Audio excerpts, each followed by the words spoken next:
مفتی طارق مسعود کے بیانات کے لیے طارق مسعود آفیشیل کو سبسکرائب کریں۔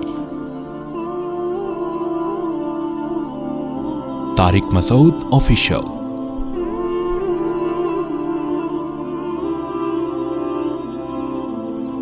کافر کے پاس چونکہ کوئی حقیقی مقصد نہیں ہے، یہ جو مقصد ہے نا عزت شہرت، یہ سب ختم ہو جاتے ہیں، ان کو بھی پتا ہے کہ ختم ہو جاتے ہیں، لہذا یہ ایسا مقصد نہیں ہے جس کو واقعتاً مقصود بنایا جائے، مطلوب بنایا جائے۔ سمجھ رہے ہیں؟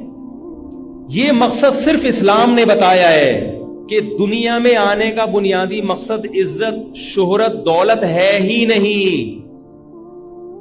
آنے کا بنیادی مقصد کیا ہے؟ جنت کا حصول، اللہ کی رضا۔ لہذا دولت حاصل کرنے کی کوشش کی، نہیں ملی تو صبر کا ثواب ملے گا اور اللہ کی رضا ملے گی۔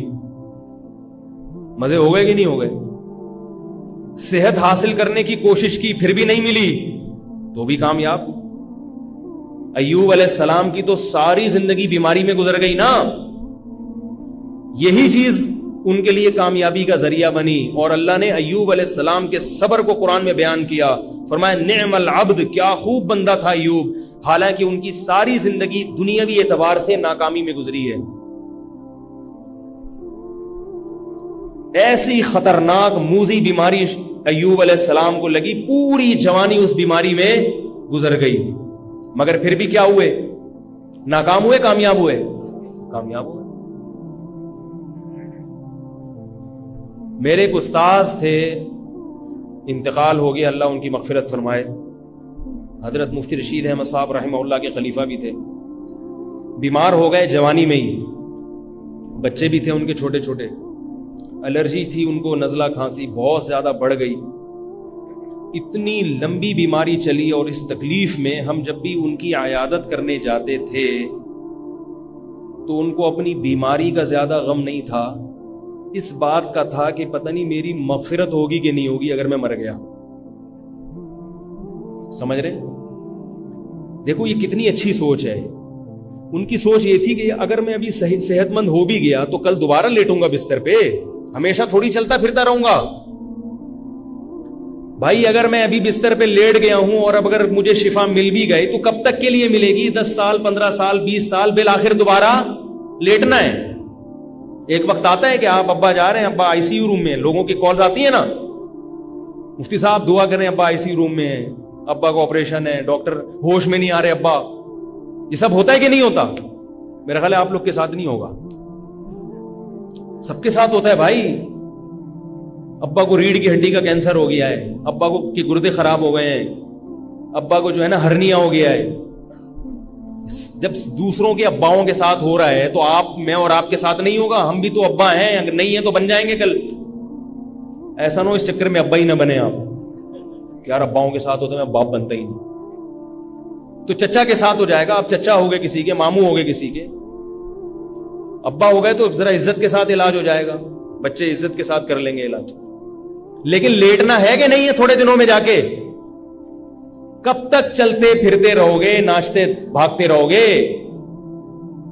بالآخر جنا ہسپتال میں، سول ہسپتال میں کبھی نہ کبھی جا کے لیٹنا ہے۔ ایک ہی صورت ہے، نہ لیٹنے والی کوئی ٹرک مار کے چلا جائے، آپ کو آن دا اسپاٹ مر جائے، وہ اور خطرناک ہے۔ لیٹا ہوا آدمی کم از کم توبہ تو کر لیتا ہے تھوڑا سا، اب پتہ نہیں اللہ نے اگر وہ فلم دیکھ کے نکل رہے تھے اور ٹرک مارتا ہوا چلا گیا تو اور خطرناک موت ہے۔ اور آج کل یہ خطرناک موتیں زیادہ ہو رہی ہیں، بیٹھے بیٹھے بندہ گر جاتا ہے، ہارٹ اٹیک ہو جاتا ہے۔ تو اب اللہ والوں کی آپ حالت دیکھیں، بستر پہ لیٹے ہوئے ہیں، بیماری کا اتنا غم نہیں ہے۔ غم کس بات کا ہے؟ آنکھوں سے آنسو نکل رہے تھے، کہہ رہے دعا کرو اللہ مغفرت کر دے، کیونکہ دیکھو اصل مقصد ہے اللہ کی رضا۔ ان کی دل میں نہیں تھی اگر وہ حاصل ہو جائے تو ابھی مر جائے کوئی پرواہ نہیں ہے، بچ جائے تو بھی ٹھیک ہے، نہیں بچے تو بھی ٹھیک ہے۔ تو ایسا آدمی خودکشی کرے گا؟ کبھی بھی نہیں کرے گا۔ ایسا آدمی ڈپریشن کا مریض بنے گا؟ کبھی بھی نہیں بنے گا۔ اس کو پتا ہے کہ اس غم میں اور تکلیف میں میرے گناہ معاف ہو رہے ہیں۔ بعض بزرگوں پر یہ اس کیفیت کا اتنا غلبہ ہوا ہے، تکلیف میں گناہ معاف ہوتے ہیں نا، تو ایسا غلبہ ہوا ہے کہ تکلیف پہنچتی تھی تو وہ مسکرا دیتے تھے، ایسا غلبہ بھی ہوا ہے۔ رسول اللہ صلی اللہ علیہ وسلم نے ارشاد فرمایا کہ مسلمان کو، یعنی اہل ایمان کو جس کا اللہ پر اعتماد اور توکل ہے، ایک کانٹا بھی چبھتا ہے تو اس کانٹے کے بدلے میں بھی اس کا کوئی گناہ معاف ہوتا ہے۔ تو جب انسان مقصد ہی آخرت کو بنا لے گا تو اسے انٹرٹینمنٹ کے لیے سالگرہ کی ضرورت، بولو نا بھائی، نہیں پڑے، وہ ایسے ہی خوش ہوگا۔ ہر آنے والا دن موت کے قریب کر رہا ہے، زندگی سے بہت زیادہ محبت نہیں ہوگی اس کو، ہوگی محبت اعتدال سے۔ زندہ رہنے کا ہر ایک کو شوق ہوتا ہے، مگر اعتدال سے ہو تو اچھا ہے، اعتدال سے زیادہ بڑھ جائے تو یہی آپ کو مریض بنا دے گا۔ کسی سے بھی جب زیادہ محبت ہوتی ہے نا بیوی کے علاوہ تو پریشان ہی ہوتا ہے آدمی۔ بھائی عشق معاشقہ ہو گیا اور وہ چیز مل نہیں رہی تو پریشان ہوتے ہیں نا لوگ، کھمبے سے چپک رہے ہیں۔ بھائی نارمل رہتے تو یہ نوبت نہ آتی، کیا خیال ہے؟ تو اسی طرح یہ عشق زندگی سے بھی ہو جاتا ہے بعض لوگوں کو، بلکہ اکثریت کو زندگی سے بھی عشق ہو جاتا ہے۔ اگر زندگی سے آپ کو عشق ہو گیا تو بڑی خطرناک بات ہے، کیونکہ یہ محبوبہ بالآخر آپ کو چھوڑ کر جانے والی ہے۔ اس سے جو بے سکونی ہوگی وہ بہت زیادہ ہوگی، اس لیے زندگی سے محبت کرو مگر عشق نہ کرو، ایک اعتدال سے محبت کرو جیسے ہمارے بزرگوں نے کی ہے۔ اللہ زندہ رہنے کا شوق ہے، مر گئے تو بھی کوئی ٹینشن نہیں ہے، سمجھ رہے ہو؟ نہیں تو آج نہیں مریں گے تو کل مریں گے۔ یہ ایسے ہی ہے جیسے آپ لاہور جا رہے تھے، آپ کو کسی نے بتایا کہ 18 گھنٹے میں آپ پہنچیں گے، منزل آپ کی لاہور ہے 18 گھنٹے میں، لیکن درمیان میں حیدرآباد سے اتار کے آپ کو جہاز میں بٹھا کے 2 گھنٹے میں پہنچا دیا۔ آپ کہو گے چلو یار جو 18 گھنٹے کا سفر تھا وہ 1-2 گھنٹے میں ہو گیا۔ تو 60 سال میں جانا تھا اللہ کے پاس، 70 سال میں جانا تھا، اللہ نے کیا کہ 35 میں ہی چلو بھائی، جب جانا وہی ہے ذرا جلدی چلے گئے، کیا خیال ہے؟ کوئی ٹینشن کی بات نہیں۔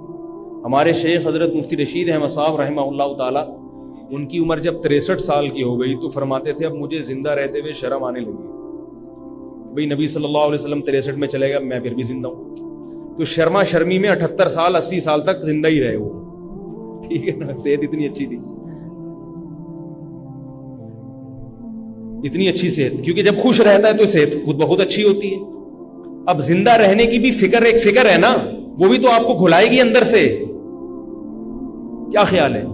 اب آپ زندہ رہنے کے شوق میں بہت یار میں بس مروں نہیں، تو یہ بھی تو ایک ٹینشن ہے نا، تو اس سے تو اور مرو گے۔ یہ جو گوروں کی اتنی اچھی صحتیں ہیں نا، اگر ان کو ڈپریشن نہ ہو تو یہ 2-2 سال زندہ رہیں، اور ہماری جو حالت ہے نا، ہم لوگ جو ٹینشن فری زندگی گزارتے ہیں، اگر ہماری وہ اچھی خوراکیں ہمیں ملنا شروع ہو جائیں تو ہم بھی 200 سال تک چلے جائیں گے، کہ تم کھا جو کچھ رہے ہیں، جو پانی پی رہے ہیں، یہ پتہ نہیں ہم زندہ کیسے ہیں۔ 36% گٹر کا پانی شامل ہے، یہ جو لائن کا پانی آپ پی رہے ہیں، صرف 36%، پھر بھی زندہ ہے ماشاءاللہ۔ پانی لوگ بوائل کر لیتے ہیں، مگر ابلا ہوا پانی وہ خود ایک نقصان دہ چیز ہے، وہ نیچرل تھوڑی ہے۔ ابلا ہوا پانی پی کے مرا ہوا پانی ہے وہ، جب پانی بوائل کر لیا مر گیا، وہ ختم، اس کی ساری غذائیت ختم۔ اب آپ وہ پیئیں گے، ہضم بھی جلدی ہوگا، لیکن تھوڑے دنوں میں آپ کا معدہ چھوئی موئی بن جائے گا، اور اس میں نیچرل پانی ہضم کرنے کی صلاحیت ختم ہو جائے۔ تبھی جو ابلے ہوئے پانی پیتے ہیں وہ عام پانی کا ایک گھونٹ نہیں پی سکتے، اس لیے پانی بھائی ابال کے نہیں پیا کرو۔ جو ڈاکٹروں کی وہ بات کبھی بھی تسلیم نہ کرو جو فطرت کے خلاف لے کے جا رہی ہے، یہ بات یاد رکھو، چاہے کیسی تحقیقی ریسرچ کیوں نہ ہو۔ ہزاروں سال سے انسان بغیر ابلا ہوا پانی ہی پیتا آ رہا ہے، آدم علیہ السلام سے لے کے آج تک۔ ہمارے نبی نے بھی کبھی پانی ابال کر نہیں پیا۔ ٹھیک ہے پانی ابال کر پینے میں، اس کو ابالنے میں جراثیم ختم ہو جاتے ہیں، بہت چیزیں آ جاتی ہیں، لیکن وہ نیچرل نہیں رہتا، کچھ چیزیں ایسی آ جاتی ہیں اس میں جو آپ کی صحت کے لیے نقصان دہ ہیں۔ لیکن مصیبت یہ ہے کہ کچا پیئیں تو 36% گٹر ہے اس میں، فلٹر کر کے پیئیں تو کچرا تو نکل جائے گا مگر گٹر کے جراثیم تو نہیں نکلیں گے نا اس میں۔ ابال کے پیئیں تو اس کی اپنی ایک مصیبت ہے، وہ ابلا ہوا، بیمار آدمی کے لیے ابلا ہوا پانی ٹھیک ہے، بچے کے پیٹ خراب ہو جائے یا کوئی ایسے موشن لگ جائے، کوئی نزلہ زکام بخار ہو، اس کے لیے ابلا ہوا ٹھیک ہے۔ عام نارمل آدمی بوائل پانی پیے گا نقصان ہوگا۔ ریزسٹنٹ پاور آپ کی ختم ہو جاتی ہے, بیماریوں کے خلاف دفاع کی قوت ختم ہو جاتی ہے. تو اب پھر پریشان ہیں کہ پانی نہیں مل رہا ہمیں. آپ خود اندازہ لگاؤ کیا پیا, غصہ پیتے ہیں بس بیٹھ کے, اور کچھ بھی نہیں. اور یہ جو نیسلے کا پانی ہے یا دوسری کمپنیوں کا پانی ہے, یہ تو بہت ہی نقصان دہ صحت کے لیے. اس میں منرل ڈالے جاتے ہیں آرٹیفیشل. آپ یہ پانی ذرا گرم کر کے پیو, آپ کو کھٹا محسوس ہوگا. تو اس لیے سب سے بہتر پانی وہ ہے جو لائن میں آ رہا ہے, اس کو فلٹر کر کے پی لیا کرو بس. اور 36% گٹر کو اگنور کر دو, کیونکہ انسان جب یہ ہوتا ہے نا, اس میں خود بخود ریزسٹنٹ پاور پیدا ہو جاتی ہے. جس علاقے میں کا پانی پیے گا تھوڑے دنوں میں اسی کا عادی ہو جائے گا. تو اس کے علاوہ, اور میں نے بہت اس پانی پہ تحقیق کی ہے, بہت لوگوں سے ملا ہوں کہ پانی کون سا پیے. ہر پانی میں گڑبڑ ہے. یہ جو بازار کا پانی پیکنگ کا آ رہا ہے, یہ تو تباہ کر رہا ہے آپ کی ہڈیوں کو, آپ کے بال کو سفید کر رہا ہے. یہ وقت سے پہلے یہ جو پیکنگ کے پانی آ رہے ہیں نا, سیل پیک پانی, کوئی کسی بھی کمپنی کا ہو, سب بیکار ہے.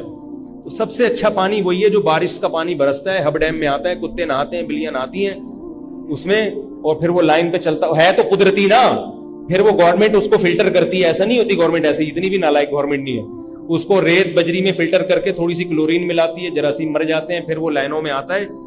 تو اس میں جو لائنوں کے اندر جو بلی اور کتے اور چوہے ہیں, ان کو چھاننے کے لیے آپ اپنے گھر میں کیا لگا لو, ایک فلٹر لگا لو, تاکہ ریت کچرا چھن جائے بس. اس کے علاوہ کوئی اور پانی پینے کی چندہ ضرورت نہیں ہے. یہی ہے. یا بورنگ کا اگر میٹھا پانی نکل آئے تو سبحان اللہ, بورنگ کا پانی کسی کی اگر میٹھا نکل آئے تو اس سے بہتر تو کوئی پانی ہے نہیں. لیکن ہمارے یہاں بورنگ کا میٹھا ہوتا نہیں. خیر, بات کہاں سے کہاں چلی گئی جی. ہاں وہ میں بتاتا ہوں ابھی. تو یہ بات خوب یاد رکھیں کہ وہ لوگ نا انٹرٹینمنٹ کے لیے ان کو کچھ نہ کچھ چاہیے خوشی کے لیے, لہذا وہ سالگرہ بھی منائیں گے, نئے سال پہ مبارکباد بھی دیں گے, ہیپی نیو ایئر بھی کریں گے. کوئی ایسے کام جس کی کوئی لاجک نہیں بنتی, وہ کہ تھوڑا ادھر ناچ لو, تھوڑا یوں کر لو. بالوں کے فیشن بنائیں گے, وہ کہیں گے یہ والا اسٹائل تو اب دیکھ لیا ہے یار, ساری دنیا کو پتا. ہم دیکھو بچپن سے میں ایسے بال رکھتا آ رہا ہوں, پٹے والے. یہاں سب علماء کو ہم نے ایسے ہی دیکھا, ایک ہی اسٹائل کے بال ہوتے ہیں, اسی میں خوش رہتے ہیں وہ. لیکن نوجوان نسل کو دیکھو, آج یہ والا پف بنا کے آیا ہوا ہوگا, 2 دن میں دل بھر جائے گا اس کا. پھر یہاں یہ والی سائڈ کی مانگ نکالے گا, پھر یہ والی مانگ نکالے گا, پھر گھنگریالے کر کے آ جائے گا, پھر جیسے وہ جنگلی چوہے کے کانٹے ہوتے ہیں ایسے بال بنا. یہ بے سکونی کی علامت ہے کہ اس آدمی کا دل اندر سے سکون میں نہیں ہے. اگر سکون میں ہوتا, تمیز سے ایک جیسے بال بناتا, ایک جیسا فیشن کرتا, ہنسی خوشی زندگی گزار کے دنیا سے چلا جاتا. اس سکون نہیں ہے, تبھی تو کبھی یہاں تک شرٹ کھینچی ہوئی کمر نظر آ جائے. عجیب عجیب فیشن آ رہے ہیں, کمر دکھا رہے ہیں اپنی بھائی, کبھی کیا کر رہا ہے, کبھی کیا کر رہے ہیں. خواتین بھی یہی کر رہی ہیں, نئے نئے فیشن. یہ خدا کی قسم, میرے شیخ مفتی رشید احمد صاحب کہا کرتے تھے کہ جب انسان گناہ کرتا ہے, سب سے پہلا عذاب جو اللہ کی طرف سے اس پر آتا ہے وہ یہ کہ اس کے دل کا اللہ سکون چھین لیتے ہیں, دل کا سکون چھین لیتے ہیں. اس کو پھر ان چیزوں میں سکون تلاش کرتا ہے مگر ملتا نہیں ہے. یہ لوگ فیشن تو بہت اختیار کرتے ہیں, مگر اس فیشن سے پھر بھی ان کے چہرے پہ نور نہیں آتا, نور نہیں آتا. مائیکل جیکسن کے چہرے پہ نور تھا, کیسا عجیب چپڑا ہوا چہرہ تھا اس کا, حالانکہ کتنی ڈسٹمپر کے ڈبے خالی کیے ہوں گے اس نے اس کو بنانے کے لیے, اور فشنگ اور فشل اور پتہ نہیں کیا کیا, پھر بھی عجیب سا نور. تو ہم نے علماء کے چہروں پر دیکھا ہے, صحابہ صابن سے نہاتے ہیں, نہ کوئی فیشن, نہ کوئی بال بنائے, اس کوئی ٹوپی پہنتا ہے, کوئی پگڑی پہنتا, آ گئے بس. ساری زندگی میرے شیخ حضرت مفتی رشید احمد صاحب نے ساری زندگی سفید کپڑے پہنے ہیں, ساری زندگی اسی ایک جیسا ڈیزائن, ایک جیسے کپڑے, کیونکہ اندر سے سکون ہے نا طبیعت میں, تو اوپر سے طبیعت میں کھلبلی نہیں مچی ہوئی. دیکھو ایک بات میں آپ کو بتا کے اپنے وہ صدقے کے بکرے پہ جلدی سے بات سمیٹتا ہوں میں. آپ مجھے بتاؤ, جب ہم صبح اٹھتے ہیں, صبح جب ہم اٹھتے ہیں اور ہم گھر میں بیٹھے ہوتے ہیں, جو نمازی لوگ ہیں وہ مسجد میں آ کے صف میں بیٹھ جاتے ہیں, سب خاموش ہوتے ہیں کہ نہیں ہوتے؟ ایک عجیب خاموشی کا ماحول ہوتا ہے فجر کی نماز سے پہلے. امام اگر 4 منٹ لیٹ بھی ہو جائے تو کوئی پیچھے مڑ کے نہیں دیکھتا, چپ چپ کر آرام سے بیٹھے رہتے. جو لوگ نماز نہیں پڑھتے وہ صبح اٹھ کے ناشتے واشتے کی میز پہ بیٹھتے ہیں, تو بھی گھر میں خاموشی کا سما ہوتا ہے, سب چپ چاپ, بیگم صاحبہ کچن میں اپنا کام کر رہی, لڑائی وڑائی نہیں ہوتی صبح کے ٹائم پہ, سب اٹھے ہوئے اپنا آرام سے, بچے اسکول جا رہے ہیں, استری ہو رہے ہیں کپڑے, یہ سب. وجہ کیا ہے؟ پوری رات نیند کی ہے, ذہن کو سکون ملا, تو اب اس سکون کے آثار کیا ہیں؟ نہ چہک رہے ہیں, نہ ہل رہے ہیں, جو جہاں بیٹھا ہے تمیز سے وہاں